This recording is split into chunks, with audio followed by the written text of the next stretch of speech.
Refined. It's my man Jason Tartick in the house. The Bachelor's best bud visits Refined and dishes on Colton's already crazy journey to find love. Colton's kind of guy. When he wants something, he's gonna get it. Plus, it's tool time on Refined. I had hammers hanging all over the walls in our log cabin. And at one point, my wife just said, "Dave, enough is enough." We head to the last frontier to check out the world's first hammer museum. And from the Food Network to Four Wheels, meet the chef who beat Bobby Flay and now has customers beating a line to her door. Seattle Refined starts now. Hi, everybody. Welcome to Seattle Refined. I'm Gard Swanson. Well, the gang is back together. Of course, we're talking about our fired-up Bachelor Roundtable to talk about Colton's new steamy season on the ABC hit reality show, The Bachelor. And there's a new member joining our Refined team today, who you may recognize. Seattle local and Bachelor alum Jason Tartick sat down with our crew. You may remember he had his heart broken during Becca's season, but has quickly become a favorite of Bachelor Nation. Now he's sharing some intel on his friend Colton. Take it away, guys. It's that time. The Bachelor Roundtable is back. We're here to break down Colton's season, get you prepared for episode 2. And to do that, we have a very special guest. It's my man Jason Tartick in the house.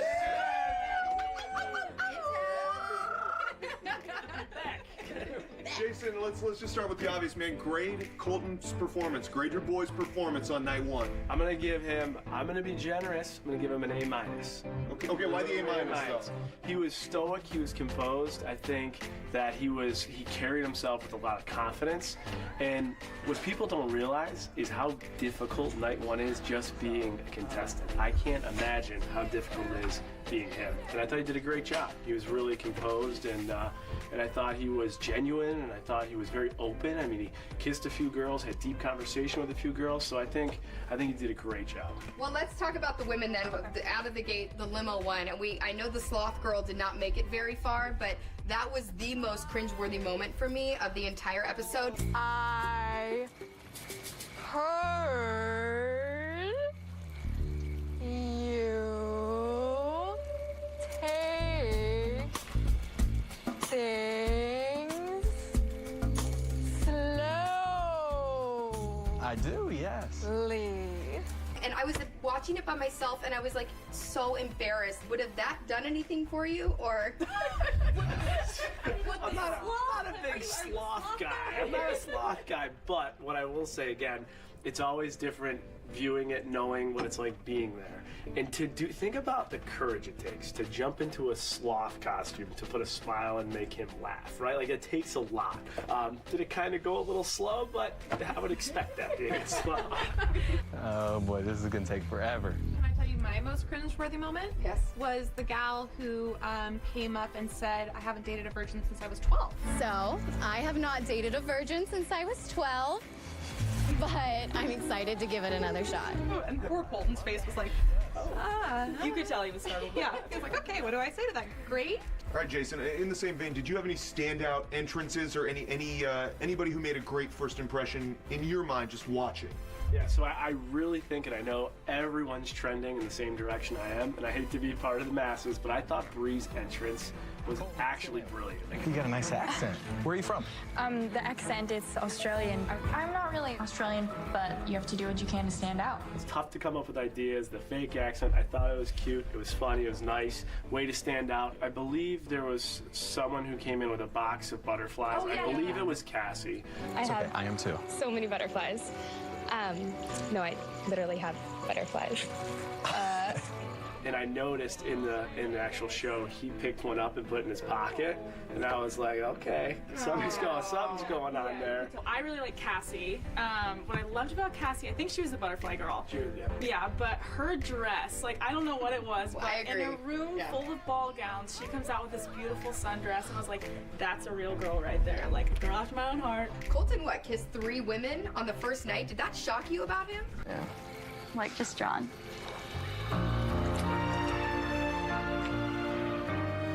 And honestly, I didn't want to stop kissing her tonight. It did shock me, but also you think about it. I think he's the first guy to go through The Bachelorette, Bachelor in Paradise, and then Bachelor right in a row.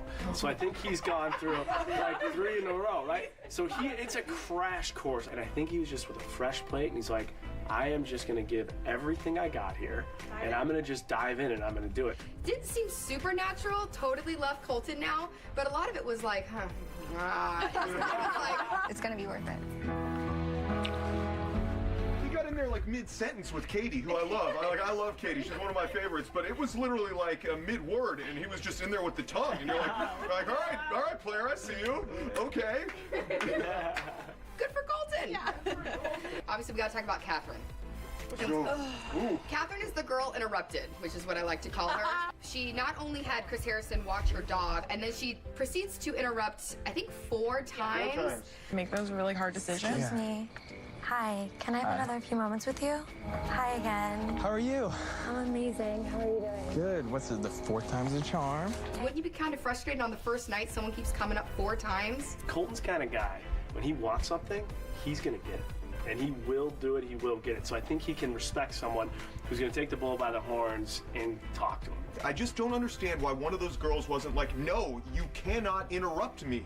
Like, Try to be nice. I mean, why? She's been there 4 times. At the end of the day, somebody just needs to put their foot down and say, no, it's my 5 minutes, thanks. I'm here to get to know Colton. He's my priority, and if I want to talk to him again, I'm going to talk to him again. Excuse me. Hi. Hi again. So then upcoming this season, tonight's episode with Colton, they kind of previewed the crazy season that's to come. We see Colton crying a lot. We're really impressed that he jumped a fence. I'm done. Holy. Colton! Like, that was one of the most incredible athletic feats I've ever seen. That was an 8-foot fence. It was 1 leap, and he was over in 2 seconds. It made me more of a fan of his just because that athletic ability is really rare. Do you know anything about how he is feeling and how his outcome is? I know nothing about where he's at. Okay. Plead the fifth. I like it. I'm excited for it because I think it's going to be, honestly, a dramatic-filled season. I think he's going to fall in multiple directions. I think it's just going to be an unbelievable season. I really do.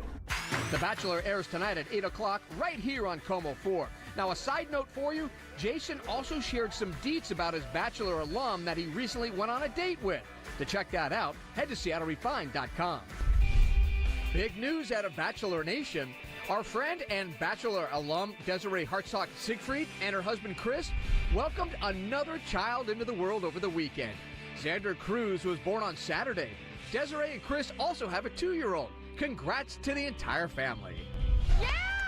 Seattle Refined is just getting started. Here we go, Mercer. Here we go.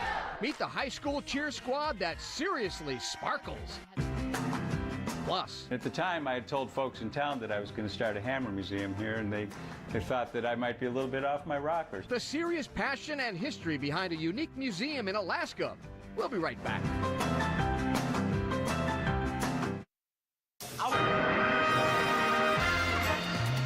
Welcome back to Refined. I'm Gerd Swanson. Well, if you watch the show enough, you know our own John Prentice loves a good, quirky museum. He has visited exhibits that showcase old telephones, miniature art, even rubber chickens. But recently, John traveled all the way up to Alaska to check out a museum that really hammers it home. Haines, Alaska. A small town surrounded by seemingly endless natural beauty. Home to bears, eagles, and the biggest hammer you ever did see. In its shadow, the world's first hammer museum. And yeah, it's exactly what it sounds like. We're an organization that's dedicated to preserving the history of the hammer. Dave says the museum is home to about 2,000 hammers, from baby's first hammer to judge's gavels, a 24-karat gold hammer, glass hammers, claw hammers, a claw hammer made from a real claw, even double-clawed hammers, used, we're told, to remove really long nails, big heavy hammers, and smaller ones for more delicate work. No matter the task, somewhere in here, Dave probably has the right tool for the job, as long as it's a hammer. You know, I always wanted to be a do-it-yourselfer. I got involved with blacksmithing, coppercraft, all different kinds of carpentry, and I had hammers hanging all over the walls in our log cabin. And at one point, my wife just said, "Dave, enough is enough." the Hammers officially needed a new home, so Dave started fixing up this old building in downtown Haines into what would become the world's first Hammer Museum. And during the renovations, he made an interesting discovery. I unearthed this fantastic piece of Tlingit art. And this is a Tlingit warrior's pick. An ancient Native American hammer. And at the time, I had told folks in town that I was going to start a hammer museum here, and they thought that I might be a little bit off my rocker. So finding this was certainly a sign to ignore the naysayers and to move forward with the Hammer Museum idea. You really hammered it home, huh? I did. Fate? We don't know. But Dave says about 6,000 people bear witness to this comprehensive collection every year. This particular hammer ball was used in the construction of one of the pyramids at Giza. How do we know that this is an Egyptian hammer, not just some rock? Well, we're really fortunate that this hammer was donated to our museum by the archaeologist who found it. And this dolerite was actually quarried a couple hundred miles at least from where the pyramids are. So it's not a rock that would occur naturally in that area. This is a real Tim the Tool Man Taylor hammer. His signature hammer with his signature on it. This is a bank teller's hammer used for canceling checks back in the mid-1800s. So now I want to show you one of our more modern hammers designed especially for computer repair. And it's as simple as turning the crank. Let me demonstrate. Dave's hammer collection and knowledge is impressive. So impressive, it prompted a very well-known group of history buffs to make a significant donation. Where on earth did you find these magnificent mallet models? Well, we were just so fortunate that the Smithsonian Institution, the American History Museum in Washington, D.C., donated these to our museum back shortly after we opened in 2004. It's important to know where we've come from in order to know where we're going, and the hammer was man's first tool, and that's worthy of dedicating a museum to. Right on, Dave. You nailed it. John Prentice, Seattle Refined. To check out more stories about Alaska, just head to our website. Coming up, I don't feel guilty after eating this for lunch, so it's good. We keep coming back. The Seattle food truck that has foodies freaking out.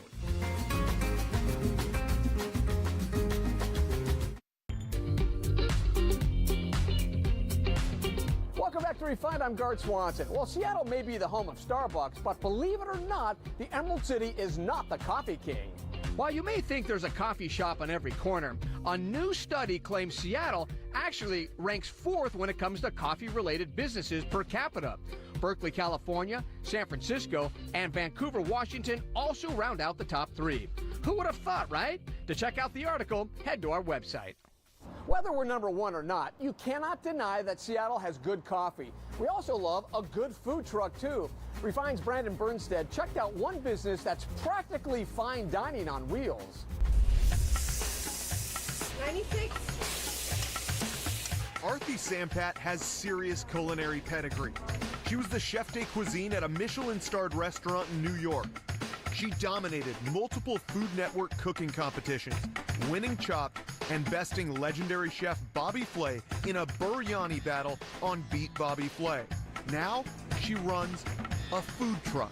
Food in the fine dining world is very expensive, and the ingredients are, of course, of best quality. And then for the customer, it's even more expensive because we're adding in like the tablecloth, the wine, the service, etc. So I still wanted to cook the same way, very high quality ingredients, provide a very nourishing meal, but on the other hand, like strip away the other things.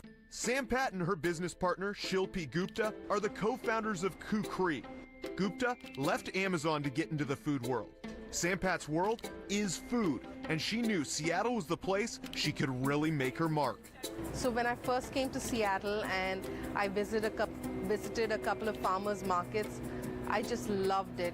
Kukri stands out from the crowd because they serve up something you don't typically find on a food truck: grain bowls. The goal? Provide folks with a fresh, healthy lunch option. As chefs, we always tend to cook with more fats, more starch, just make it delicious without thinking what actually goes into the dish. So it was a very conscious effort, and to bring about a change in my own lifestyle, I thought I should take the plunge into doing healthier food. The dishes may be packed with nutrients, but they're also packed with flavor. Think Asian hanger steak, soy marinated steak with cherry kimchi dressing and miso cauliflower. Or summer chicken, coriander chicken with lemon harissa and marinated peaches. Each bowl is personal to Sam Pat, a snapshot from her culinary journey, and people are eating it up. For me to find something that's healthy and flavorful is difficult, so I was glad the last time I came and checked this out, it was, there was vegetables, it was fresh, it was flavorful. I don't feel guilty after eating this for lunch, so it's good. We keep coming back. This is our Monday go-to truck. And we can't believe the response has been so good. So good it's got Sam Pat and Gupta thinking about what's next. They view the truck as a test kitchen for a future kukri brick-and-mortar restaurant. Hopefully several of them. Their vision, fine casual. Delicious food in an unfussy atmosphere. You want to walk in, have a great meal, and then walk out in whatever you want to wear, and it's not like burning your pocket. For now, though, to enjoy the flavors of kukri, you'll have to seek out the truck. It's worth the trip. Do you have a favorite food truck we need to check out? Drop us a line at hello@seattlerefined.com and let us know. We'll be right back.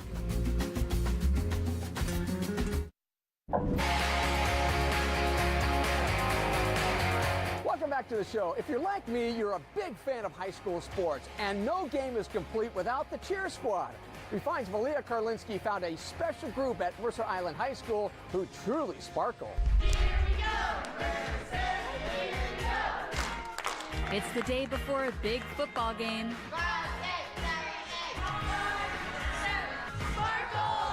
The Sparkles are putting the finishing touches on their routine, complete with dancing, dabbing, and some serious stunting. You got it, Jeffrey! Yeah! But this is no ordinary cheer squad. It's an extraordinary one. Sparkle Squad is at Mercer Island High School.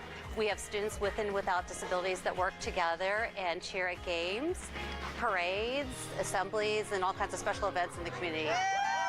Everyone has a favorite thing about being part of this group. Just be out in the community with you guys. Meeting the new cheerleaders and just getting to know them. I love when you lift me up. My name is Coach Jamie. My favorite part of Sparkle is watching you guys all form friendships and perform.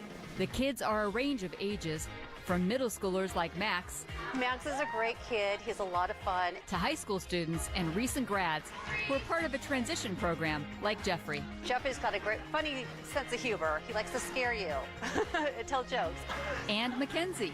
So Mackenzie started with the Sparkle Squad 5 years ago as a sophomore, and she was one part of the first Sparkle Squad. She has learned a lot about friendship and a lot of confidence, I think, has come from being part of the Sparkle Squad. Well, she's now working at a store, and it's really, I think, helped her launch into living her life. Squad Captain Kate Michaelbust treasures their time together. I love working with them just because they always bring so much positivity and so much good energy. Like, they always bring a smile to my face. Go, Patrick. The Sparkles practice and perform together, powered by hugs, high fives, and a lot of heart. The parents of the Sparkles say this program has made a big impact. As a parent of a special needs child, that's kind of one of the things you fear the most, that your child's going to be on the outside of everything. So to have these kids embrace her and want her to be included in everything and call her and want to hang out, I mean, that part has been a huge blessing for us. It's been the greatest program that you could imagine. I come out to the school and he's walking down the hallway ahead of me and everybody's high-fiving him. As they cheer together at the game, these students do much more than sparkle. They also shine, beam, and glow. Their light and their love for one another is illuminating. I get a lot of joy and pleasure out of seeing all the kids come together, make friendships, and they grow with their confidence. Excellent! The Sparkle Squad makes people sparkle. Malia Karlinski, Seattle Refined. To learn more about Sparkle Squad, visit our website. All right, that's going to do for today's show. I'm Garth Swanson. Thanks for joining us. We'll see you next time, right back here on Seattle Refined.